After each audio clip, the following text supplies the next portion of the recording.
Veľmi šikovná učebná pomôcka tiež pre stredné školy automobilové, pre automechanikov, pre autoelektronikov, mechatronikov.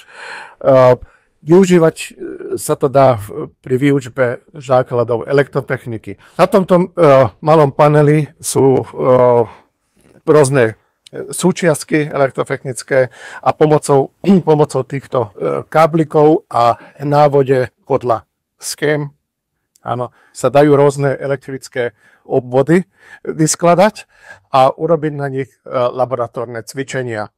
Priamo v týchto návodoch máme jednak nakreslené, ako zapojiť obvod a zároveň potom úlohy a namerané výsledky môžu potom rovno študenti zapisovať do tabuliek a na základe toho vyhodnotiť. Odporúča sa pre jednu dvojicu študentov jeden kufrík a povedzme ešte jeden kufrík pre pedagóga. Takisto aj na tú podporu výučby teórie, keď sa preberajú, ja neviem, nejaké základy, Ohmov zákon, meranie jednosmerného prúdu, napätie a tak ďalej, tak na tejto tabuli vlastne sa to dá všetko tiež demonstrovať a meraním vlastne sa vie presvedčiť o tom, že naozaj napríklad ten Ohmov zákon ako funguje